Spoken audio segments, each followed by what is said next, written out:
सोचो अगर मैं तुमसे कहूँ कि तुमने सिर्फ एक फेसबुक क्विज खेली और उसके बाद कंपनी ने तुम्हारा डाटा, तुम्हारी पर्सनैलिटी, तुम्हारी चॉइस, तुम्हारा गुस्सा, तुम्हारा डर और यहाँ तक कि तुम्हारा पॉलिटिकल व्यू, इन सब का अंदाजा लगा दी और फिर तुम्हें वही पोस्ट और एड्स दिखाए गए जो तुम्हें उसी डायरेक्शन में ढकेल सके। ये कोई साइंस फिक्शन मूवी नहीं है, ये रियल स्कैंडल था जिसका नाम था कैम्ब्रिज एनालिटिका। देखो 2014 में फेसबुक में एक पर्सनालिटी क्विज लॉन्च हुई जिसका नाम था this is your digital life और लोगों ने सोचा ये सिर्फ एक नॉर्मल क्विज है, तो हजारों लोगों ने इसे डाउनलोड कर लिया। और उस वक्त तक फेसबुक में कुछ रूल्स ऐसे थे कि अगर यूजर उस ऐप को परमिशन देता है तो कई केसेस में उससे जुड़ी और उसके फ्रेंड से जुड़ी इन्फॉर्मेशन उस ऐप तक पहुंच सकती है। इसीलिए धीरे धीरे बहुत बड़े स्कैंडल पर डाटा कलेक्ट हुआ और रिपोर्ट्स के मुताबिक लगभग 87 मिलियन यूजर्स का डाटा इस कंट्रोवर्सी से जुड़ा है और लोगों को उस वक्त अंदाजा भी नहीं था कि उनकी डिजिटल एक्टिविटी कितनी वैल्यूएबल बन चुकी।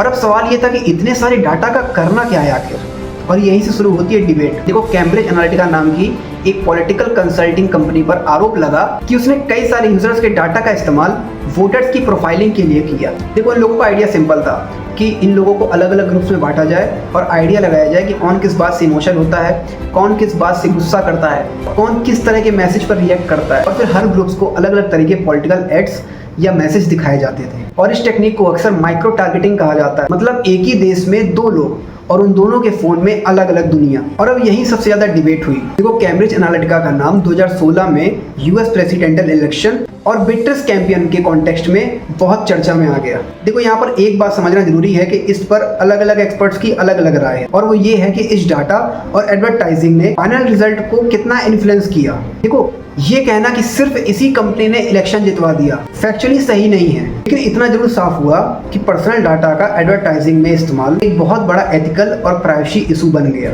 अब 2018 में एक विशल ब्लॉगर ने कंपनी की कुछ अंदर की बातें सामने रखी, मीडिया इन्वेस्टिगेशन हुई और दुनिया भर में कंट्रोवर्सी मच गई और फेसबुक पर सवाल उठने लगे।